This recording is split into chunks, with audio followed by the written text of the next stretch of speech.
El caso de Caitlin West. Hola a todos, mi nombre es Carlos. Bienvenidos a Crónica Criminal. En este canal te narraré los sucesos que más han impactado al mundo. Antes de empezar, te recuerdo que te suscribas y dejes un me gusta a este video para que pueda seguir trayéndote el mejor contenido de criminalística. Comencemos. Caitlin Dawn Martin West nació el 15 de febrero de 1975 en Tampa, en el estado de Florida, en Estados Unidos. Fue la única hija de Nancy y John Martin. Vivaz, risueña y extrovertida, la pequeña creció rodeada de amor y por aquel entonces su actividad favorita consistía en jugar con muñecas. Más tarde, ya en la adolescencia y mientras cursaba la escuela secundaria, Caitlin dio sus primeros pasos en el modelaje. Tiempo después, a inicios de la década de 2000, se ganaba la vida como bailarina exótica. Pero si bien era hermosa y dueña de una personalidad magnética, que casi siempre la hacía destacar como el alma de la fiesta, por aquella época Caitlin atravesó una etapa difícil en la que tuvo, según sus allegados, al menos una relación poco saludable. Además, en esa etapa estaba casi obsesionada con la figura de Marilyn Monroe. Su fascinación era tal que intentaba emularla en todos los sentidos, y por desgracia, ciertos padecimientos de la famosa diva, como la depresión, la inseguridad y las dudas, también afectaron a Caitlin. Batallando con sus demonios, la chica acudió a terapia. Sin embargo, la oscuridad que se cernía sobre ella parecía no darle tregua, de modo que Caitlin vio en el alcohol una vía de escape.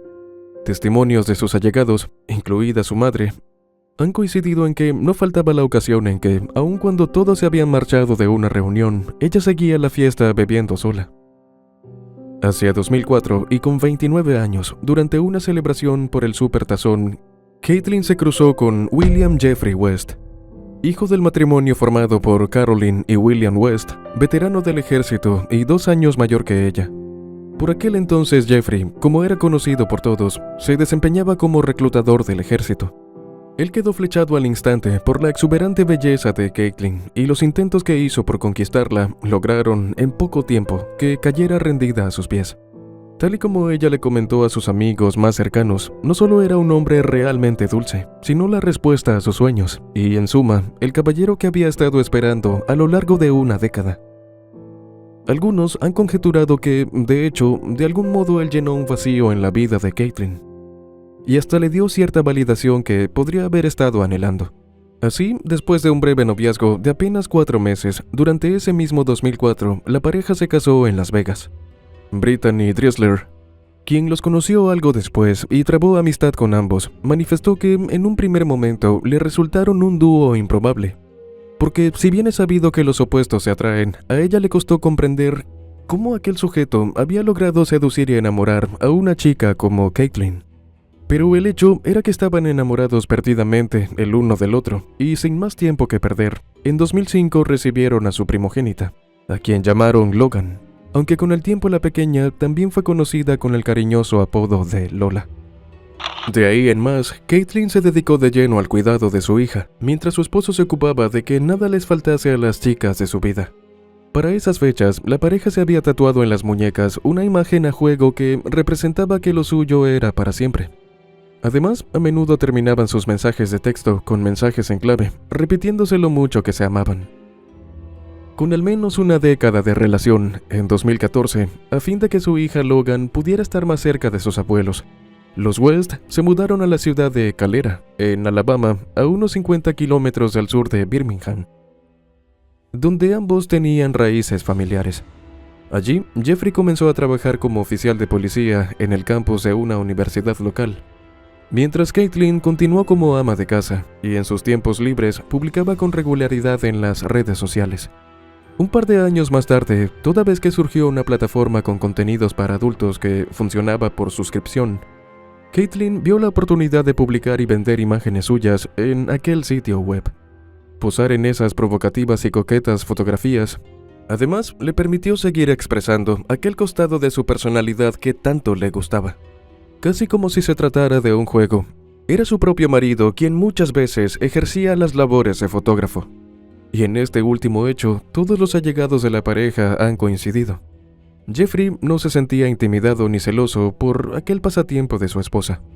Pero al margen de ello, el matrimonio no estaba exento de problemas. Algo quizás esperable, considerando la naturaleza misma de las relaciones de pareja y los altibajos que suelen presentarse. En ese sentido, todo parece apuntar que Jeffrey estaba un tanto cansado de ciertas actitudes de Caitlin, y a su vez, cada tanto ella tenía la sensación de que el amor que en otros tiempos él le profesaba iba cediendo ante la convivencia. A finales de 2017, ella se sometió con éxito a una cirugía de aumento de senos y, por lo demás, las posteriores celebraciones de Navidad y Año Nuevo transcurrieron con tranquilidad, rodeado del afecto de los suyos. Porque si algo había sabido hacer Jeffrey durante todo ese tiempo juntos, fue ganarse la estima de sus suegros, quienes lo consideraban uno más de la familia. Por su parte, Caitlin corrió idéntica suerte con los seres queridos de su esposo. El miércoles 10 de enero de 2018, Nancy y John llevaron a su hija a una cita médica de seguimiento por la reciente cirugía que se había realizado. Todo parecía marchar bien. 48 horas después, en la noche del viernes 12 de enero de 2018, mientras los padres de Jeffrey cuidaban a Logan, que entonces tenía 12 años, el matrimonio salió a cenar y a tomar algo. Después, ya de camino a casa, Caitlin y Jeffrey se detuvieron en una tienda para comprar alcohol. Las cámaras de seguridad del lugar los captaron en aquel momento cuando, en concreto, se llevaron una botella de whisky y otra de absenta, una bebida alcohólica de ligero sabor anisado con muy mala reputación. Pese a que no hay estudios científicos que demuestren que esta bebida espirituosa de alto contenido alcohólico cause alucinaciones, su venta fue prohibida en varios países a principios del siglo XX, aunque actualmente se comercializa sin regulaciones distintivas a cualquier otro licor. Sin embargo, sigue teniendo una imagen bastante negativa en comparación con productos similares.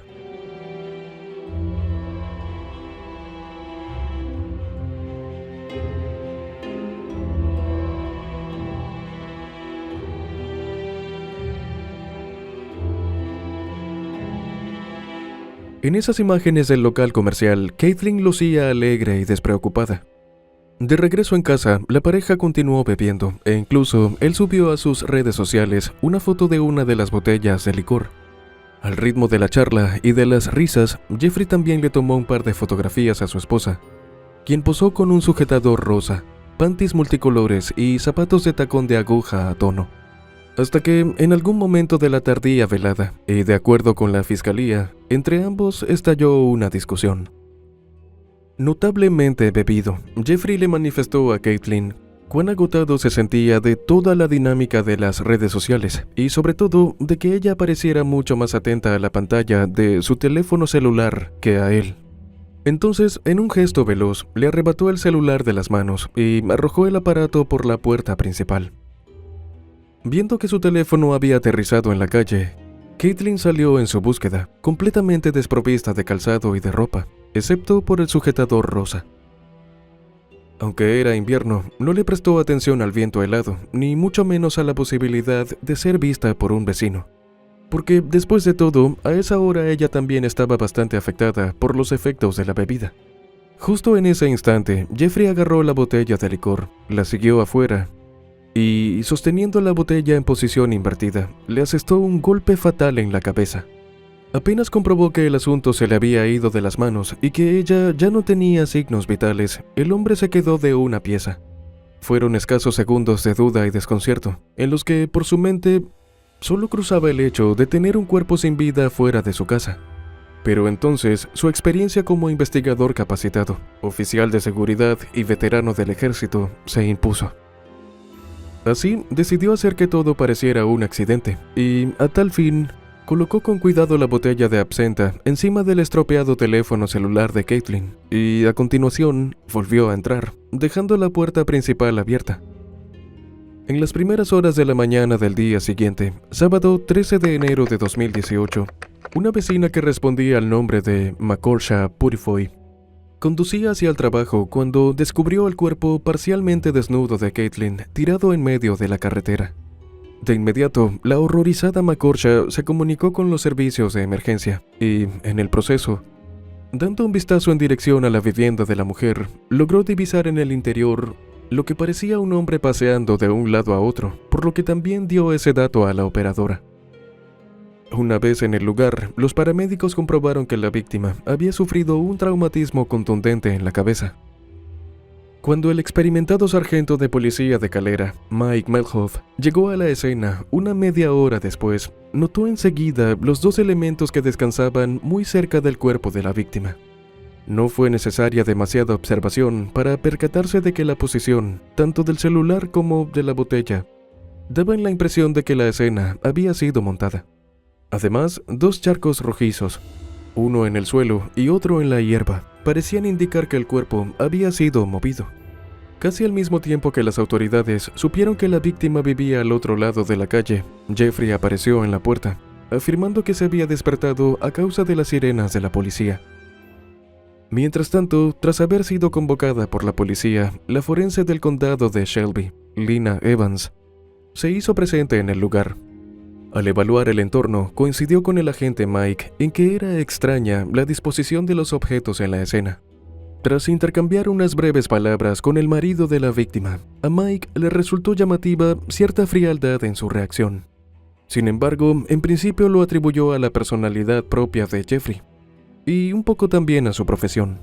Everybody grieves in a different way. That was something I kept telling myself. En concreto, Jeffrey contó que exactamente a las 10:30 de la noche, un fuerte dolor en una de sus piernas, producto de una antigua lesión de su tiempo en el ejército, lo había obligado a irse a la cama. Su esposa, en tanto, siguió festejando a solas. Aunque aclaró que su memoria estaba confusa por el alcohol, recordó que justo antes de eso, exasperado porque ella miraba constantemente su teléfono, él había arrojado el aparato fuera de la vivienda. Más tarde, cuando las autoridades le dieron la terrible noticia a Nancy y a John, los acongojados padres, que no sospechaban las verdaderas causas del deceso, buscaron consuelo en su yerno. En cuanto a los detectives, dado que no había nada que sugiriera inmediatamente que Jeffrey hubiera causado daño a su esposa, optaron por enfocarse en los antecedentes de Caitlin. El domingo 14 de enero de 2018, al completarse los exámenes forenses, el especialista a cargo no solo comprobó que la víctima había perecido a causa de un traumatismo contundente, sino que además era casi imposible que la laceración de 5 centímetros a un lado de su cabeza hubiese sido provocada por una caída accidental, sobre todo considerando que tampoco había nada con qué golpearse. Asimismo, los detalles del examen revelaron que Caitlin probablemente intentó gatear fuera de la calle, antes de exhalar su último aliento en posición fetal. Con respecto a las sustancias en su torrente sanguíneo, únicamente se encontraron niveles de alcohol que superaron casi 3 veces el límite legal para conducir. Por último, las pruebas toxicológicas de orina y fluidos oculares indicaron que, en algún momento de esa noche, sus niveles de alcohol llegaron a cifras significativamente más altas.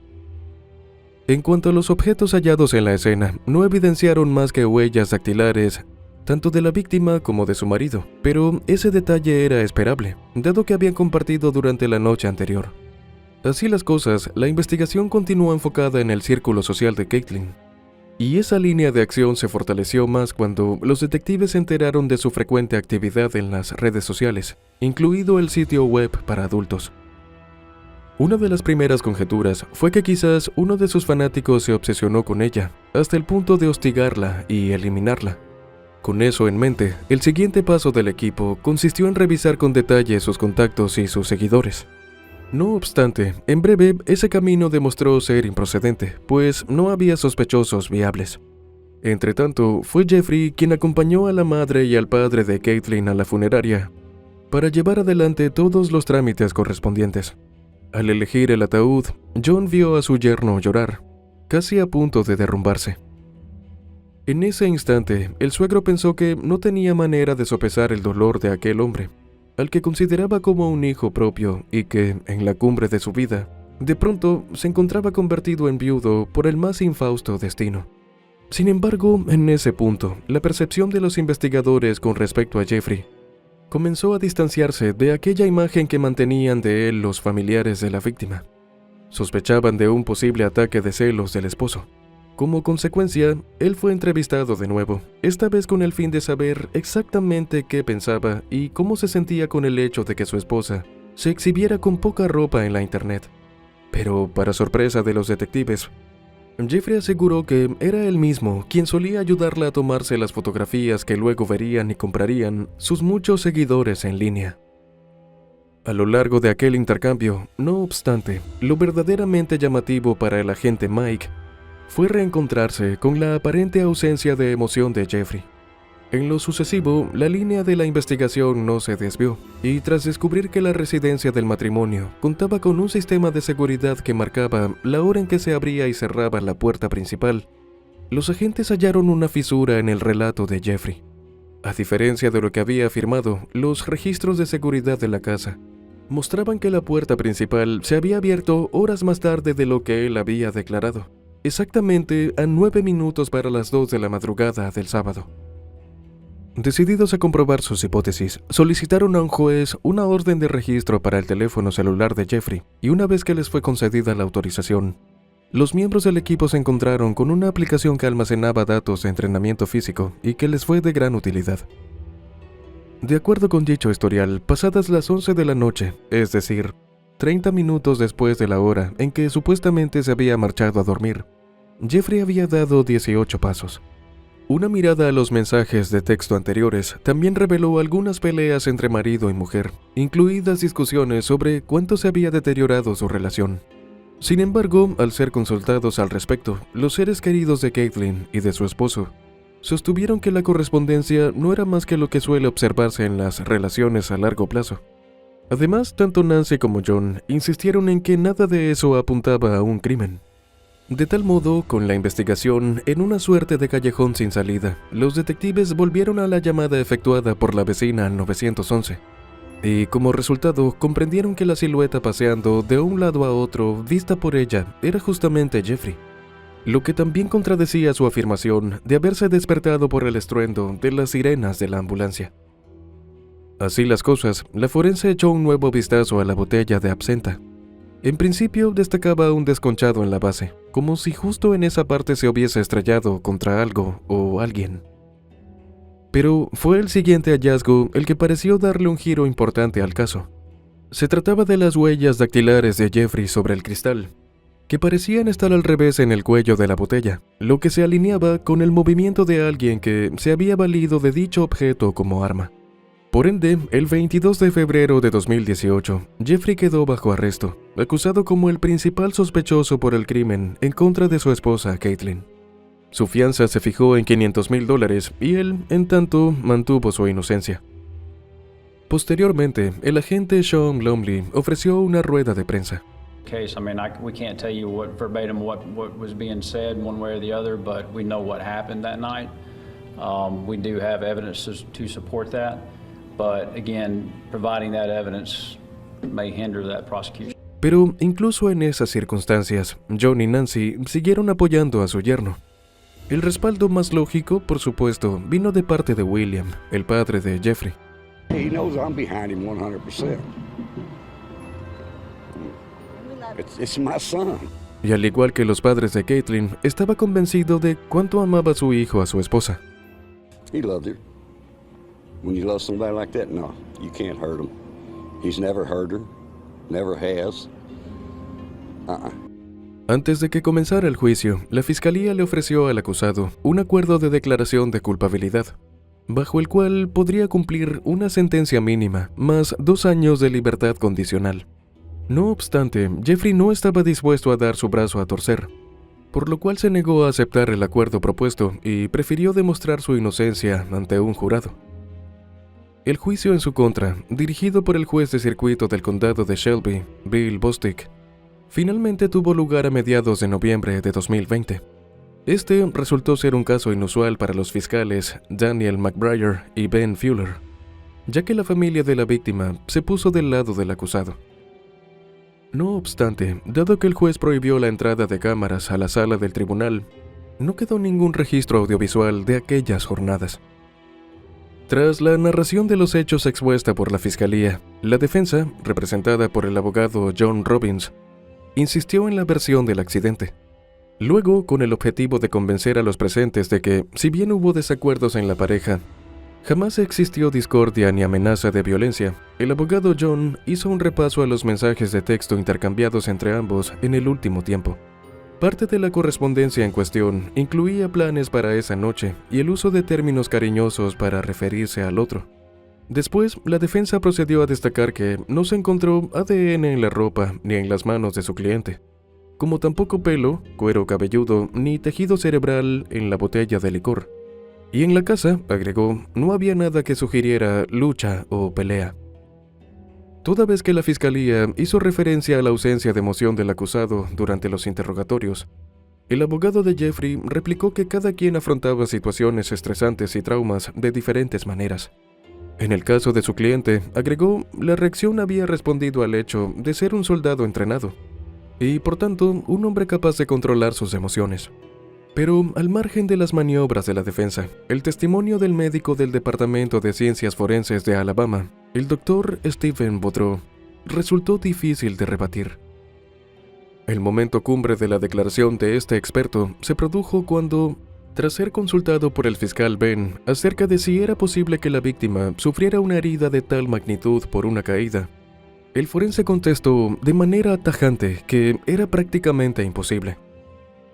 Para finalizar, agregó que el objeto que creía que había causado el fatal desenlace de Caitlin tenía un filo, pero no era afilado.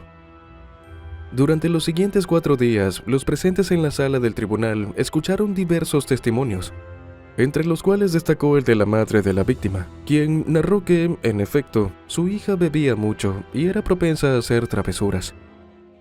En la mañana del viernes 20 de noviembre de 2020, se esperaba que Jeffrey subiera al estrado y que hiciera una declaración en su defensa. Sin embargo, más tarde habló con su familia y le dijo al juez que permanecería en silencio. Luego se escucharon los argumentos finales de la acusación y de la defensa.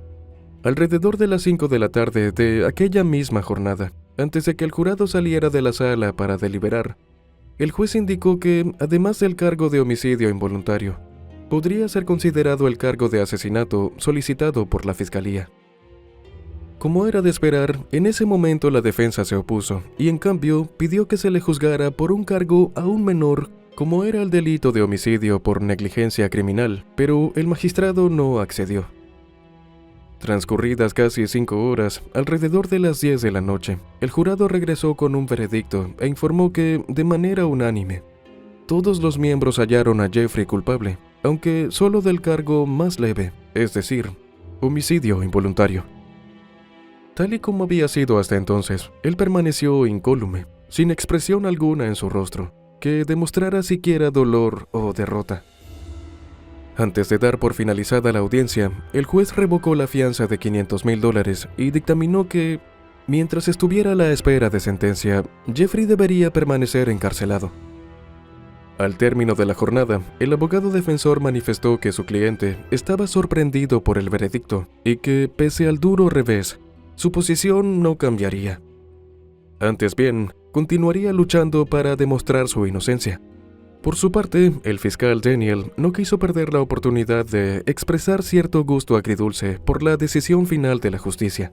Well, first off, we're pleased. We're pleased to have brought justice in this case, but beyond that,